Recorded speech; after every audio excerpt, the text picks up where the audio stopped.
This will be the last video of Unit 4, Lesson 2, and it's graphing a linear relation from an equation. So remember, we can create a table of values chart from any equation. You've done these in grade 7 and you've done them in grade 8.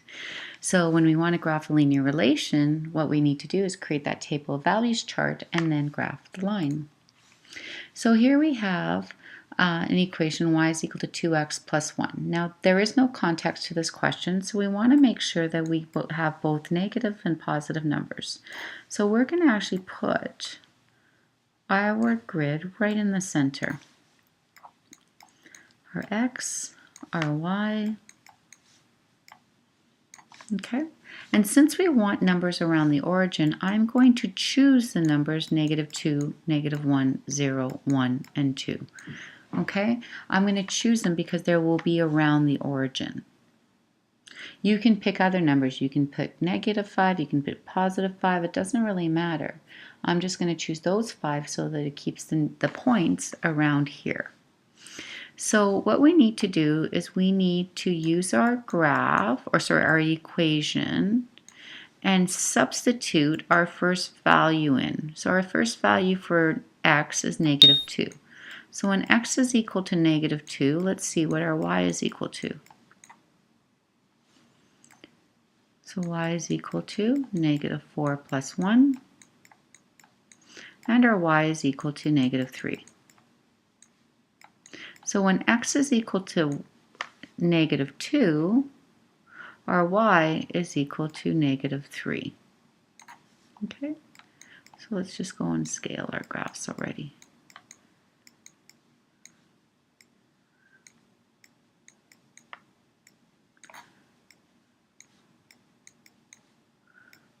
I don't think I should have done this very quickly, but we'll come back to it. I'm pretty sure that we'll be okay.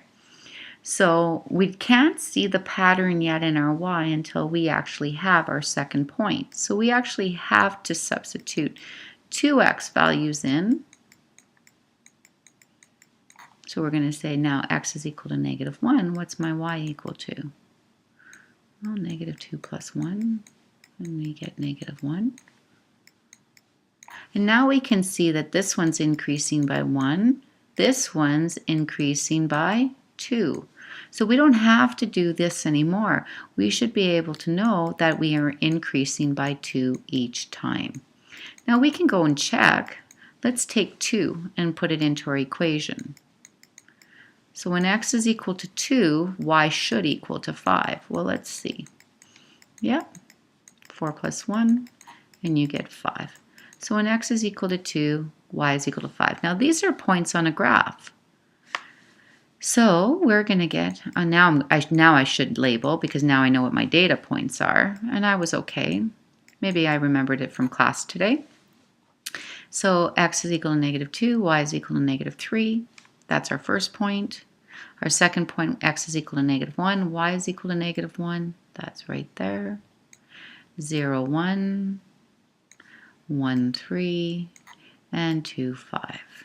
Okay, since there's no context to this question, we connect the dots. It's continuous, so we connect it. And we're done.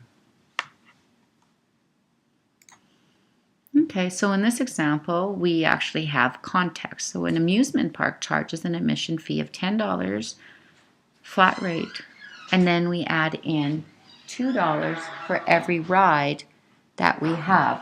So what we're going to need to do first is choose the variables.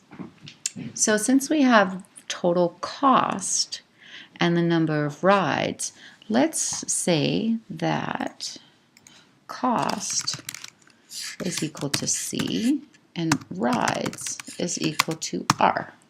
Okay, so we have to give some variables first. Now we need to know, write an equation that cost is what the cost is according to how many rides. So we know that it's $10 right off the bat. So it doesn't matter how many rides we go on, the fixed cost is equal to $10.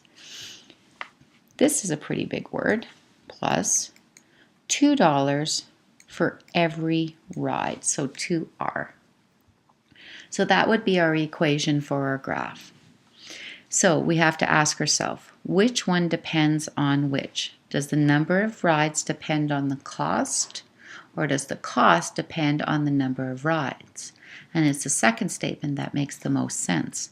So this is my independent, and that is my dependent. So typically we put our independents on the left-hand side of our column, and our independent on the left and our dependent on the right.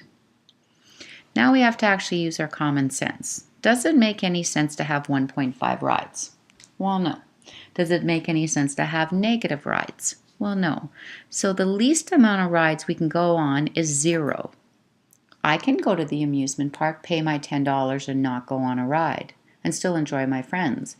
So I can still go, and that makes sense. I can go on 1 ride, I can go on 2, I can go on 3, I can go on 4 rides. So if I go on no rides, I am paying $10.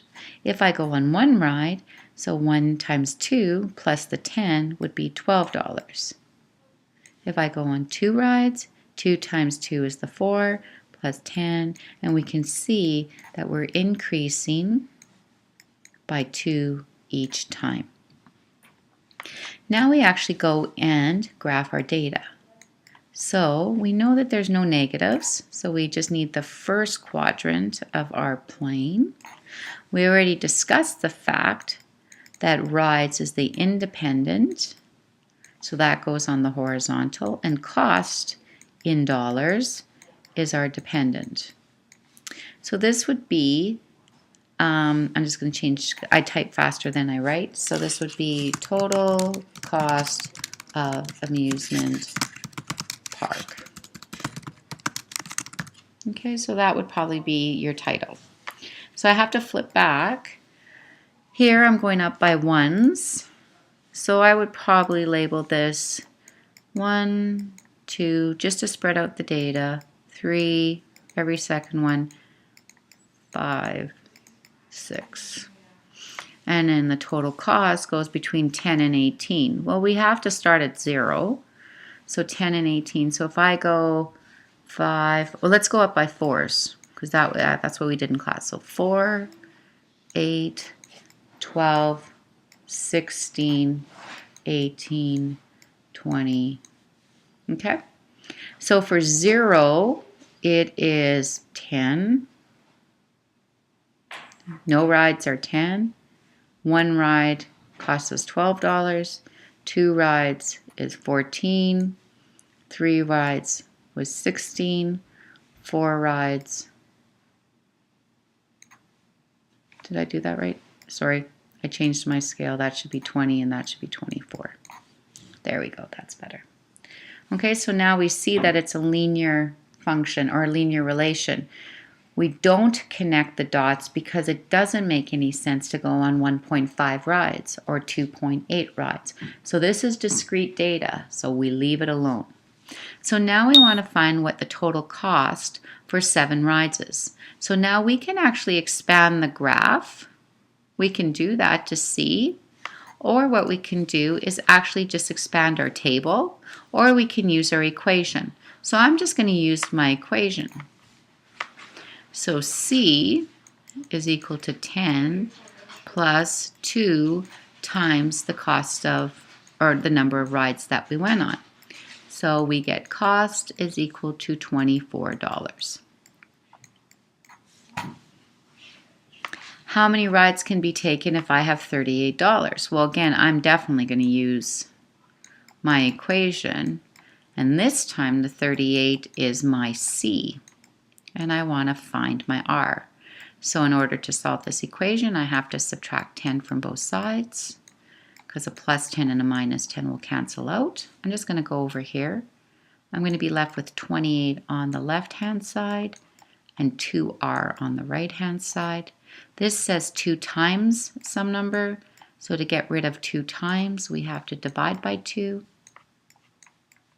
And we get R is equal to 14 rides.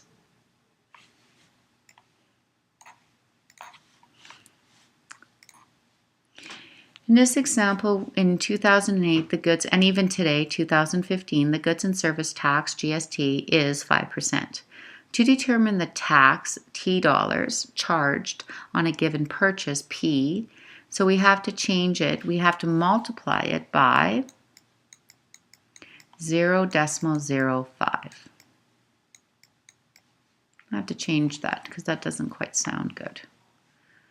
So if I want to find out how much GST I'm paying on, something that I buy, I take the purchase price and I always times it by 0.05, which equates to 5%. So we need to look at the table. We have 0.05 times 10 is 50 cents. 0.05 times 20 is $1. 0.05 times 30 is 1.5. 0.05 times 40 is 2. So the pattern that we go is for every increase of $10, we pay 50 cents in tax. So every time we increase our amount by $10, we actually have to pay the federal government 50 cents. Okay, so here's a partially completed table of values of a linear relation, and it says determine the missing values of y. So we notice that we have a pattern here, and they're all increasing by 1. So that's good. We know it's linear so far. So here we know it's increasing by 3. So this must be 21, because it says it's a linear relation, and this must be 24. So this must be 12, this must be 9, and this must be 6. So explain how you found these values. I use the pattern. I know that a linear relation increases at a constant rate. Each of the variables increase at a constant rate, so that we use the pattern. So let's describe the pattern. Let me change. So as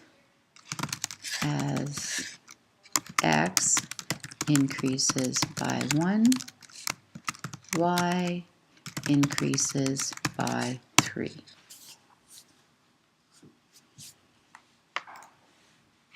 Okay. So write an equation that represents the linear relation. How do you know the equation is correct? So here, remember that little trick I said was that if I'm increasing by 3, that 3 is my numerical coefficient. So right away, I'm just going to write it here. So right away, I know y is equal to 3x.